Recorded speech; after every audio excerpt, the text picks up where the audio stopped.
Hello Pisces, Sun, Moon, Rising, and Venus signs. Kamusta kayo? Sana po nasa mabuti kayong kalagayan. Welcome back po sa Star Tarot. Kung bago kayo rito, welcome din kayo. Thank you sa inyong support. I truly appreciate it. God bless you all. Pisces, sobrang lakas ng ulan sa ngayon. Sobrang hangin. Bumabagyo sa ngayon dito. So I hope nasa mabuti kayong kalagayan po.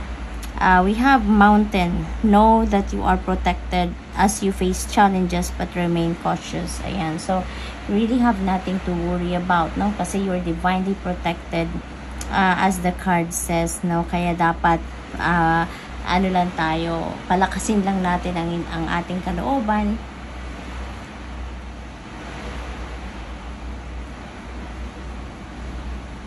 Magpakatatag lang tayo, at magdasal.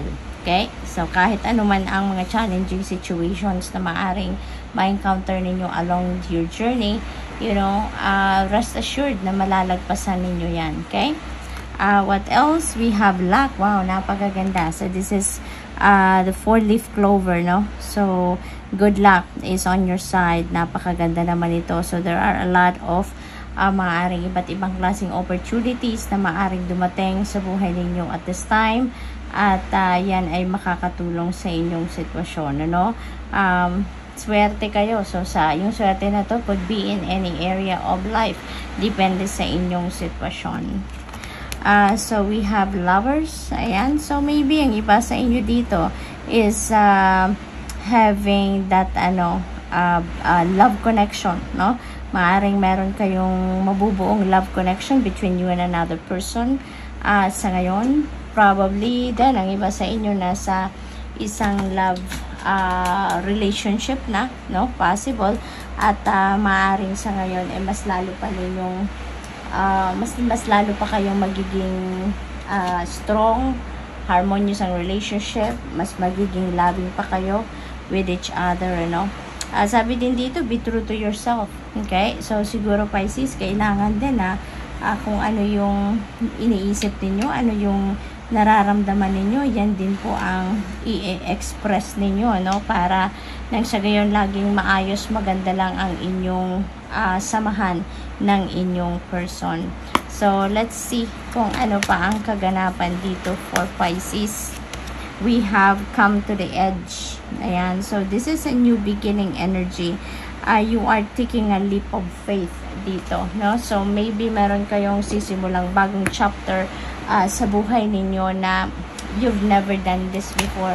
Totally new para sa'yo. Bagong-bago siguro ito para sa'yo na sitwasyon na to. At you're going to ngayon, maglalakas ng loob kayo na pasukin ang sitwasyon na to, which is really good, diba? Maglalakas loob talaga kayo at this time. So, what else? We have clean it up. Ayan, panahon na para mag-let go. Panahon na para mag-clean up ng buhay ninyo, Maybe there are things, people, situations na kailangan ninyong iwanan na, alisin na sa buhay ninyo. Kasi for sure, that is not serving your highest good anymore. That's why you need to clear up so that you can welcome newness. You can welcome new situations, or new people sa buhay ninyo. So, for sure, di ba, pag merong umaalis, merong sinasarang pinto, merong nagbubukas. Pag merong umaalis or inaalis, merong dadating, no? So, what else for Pisces? We have new life. Ayan na nga. As I've said earlier, so you are heading towards a new life. Sa ngayon, meron kayong bagong buhay, bagong sitwasyon, bagong pag-asang kinakaharap sa ngayon. So, which is really beautiful. So, what else? Maaari din yung new life na to is with your person, kasi we have the lovers. So, what else? Baka bagong relationship din talaga yan para naman sa iba. We have 7 of Pentacles. Ayan. So, yung 7 of Pentacles na to, parang yung hinihintay ninyong this is what you've been waiting for siguro, na bunga ng inyong pagsisikap. This is your hard work, paying off sa ngayon. Pero hindi pa right at this moment. Well, pero may promise sa inyo yung 7 of Pentacles energy na kung anong hinihintay ninyo, ano yung hinihintay ninyo, ano yung ine-expect ninyo to come, that might come, no? But hindi nga lang ngayon, hindi lang at this moment na inaasahan ninyo, but definitely it will be given to you, okay? So we have 3 of Pentacles. Ayan, so there is help coming your way. Merong tutulong sa'yo. Merong mga collaboration dito. Merong mag-offer sa inyo ng help. Merong mag-propose siguro sa inyo na makipag-partner sa inyo. So maaaring may mga ganong sitwasyon dyan. We have 8 of Swords.